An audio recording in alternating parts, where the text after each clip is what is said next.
Bonjour et bienvenue dans le petit vidéo récapitulatif de système d'exploitation récent. En fait, c'est pour le remplacement de Ali.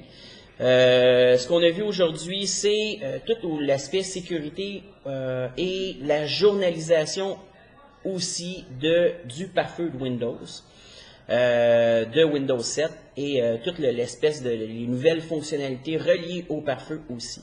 Alors, ce qu'on a vu aujourd'hui, je vais prendre mon crayon, on a vu que le pare-feu était relié à ce qu'on appelait anciennement le Castle.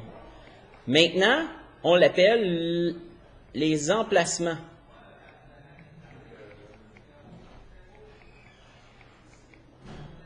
Réseau. Qu'est-ce qu'on retrouve dans les emplacements réseau? On retrouve, il existe des emplacements domestiques, des réseaux domestiques. Il existe également un réseau de bureaux. Il existe également le réseau public.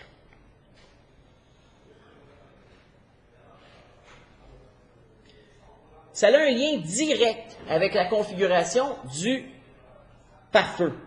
Alors, au niveau du pare-feu,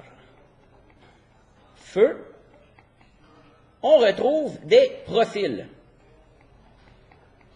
qui sont liés directement à l'état des emplacements réseau.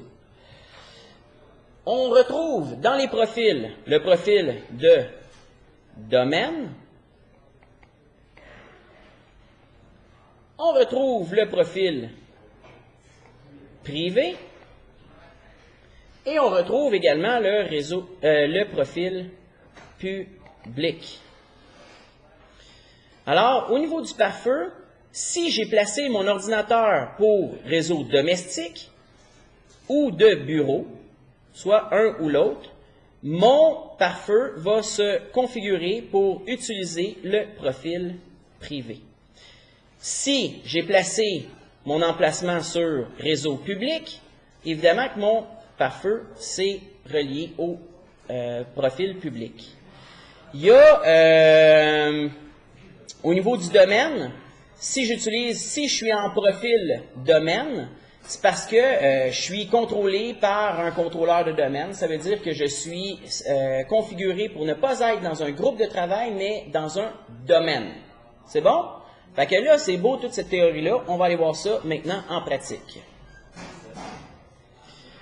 Fait que quand je parlais du Castle, ou plutôt l'emplacement réseau, on va le retrouver justement ici. Clic droit, ouvrir le centre de réseau et partage. Et c'est ici. Comme là, je suis en réseau domestique, c'est ça le Castle. Il y a une possibilité à toutes les fois que je me branche à un réseau de soit me placer en réseau bureau, réseau public ou réseau domestique. Tout dépendant, encore là, si je sélectionne réseau de bureau, mon pare-feu va changer d'état. On va aller voir justement l'impact que ça a au niveau du pare-feu. Pour ce faire, on va aller dans l'applet pare-feu. Fait qu'on va aller dans panneau de configuration. On va aller dans l'applet pare-feu. Et on va aller dans les paramètres avancés. On peut voir que si je m'en vais dans les propriétés du pare-feu, on retrouve justement les profils que j'expliquais avant. Si on regarde, ici, on a les profils domaine, privé, public.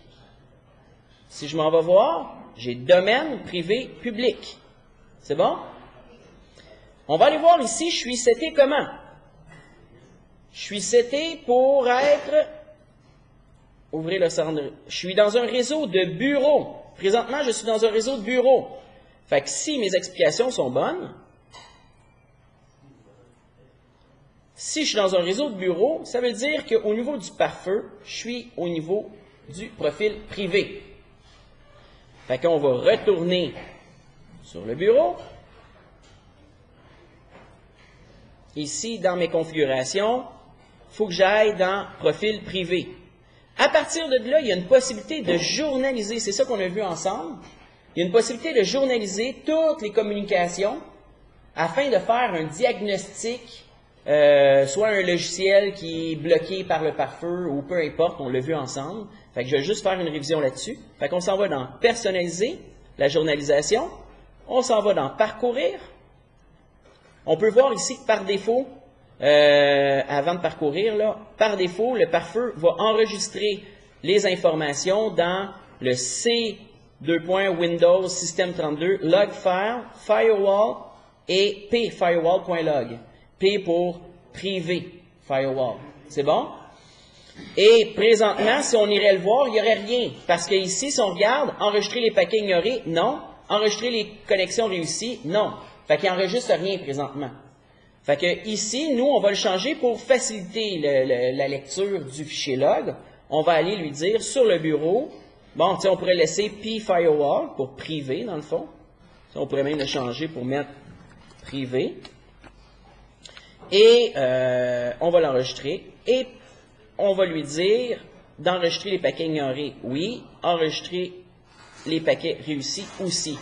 Ici, si on regarde la taille maximale, 4 MB, c'est suffisant pour environ 2 jours de log.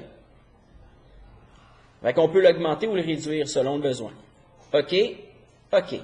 Fait que si à partir de là, je m'en vais voir, maintenant, oups, excusez, j'ai maintenant privé firewall. Et maintenant, toutes mes communications vont être journalisées dans ce fichier-là. Présentement, j'ai rien. Si je demande à un étudiant de me pigner, peux-tu me faire ça, s'il te plaît? CMD, je vais juste vous redonner mon adresse IP, ipconfig. C'est 39 mon adresse IP. C'est fait. On peut voir justement que les paquets ICMP, moi je les ai refusés dans mon pare-feu. C'est la raison pour laquelle, si tu peux confirmer, s'il vous plaît, ça disait comme de quoi que c'était impossible de me joindre, c'est ça? Fait que c'est parce que moi, dans mon pare-feu, je les bloque. C'est bon? Fait que, grosso modo, on peut voir aussi, ici, qui essaye de communiquer avec nous. Et ça, ici, évidemment, c'est mon adresse IP. Tout ça, ici, les colonnes, vous avez une référence sur, ici, date, c'est ça, time, c'est ça, actions sont là, protocole, c'est ici, la colonne là. Source, c'est l'adresse IP de la personne qui essaie de communiquer avec vous. Distance, c'est votre adresse IP. Le port source, le port destination, et ainsi de suite. C'est bon? Ça va pour ça? Fait que, fin du vidéo, c'est très rapide, mais je pense que vous, je vous ai donné un cours, ça va être suffisant là, pour combler les notes de cours. Vous n'avez pas eu besoin de prendre. Fait que...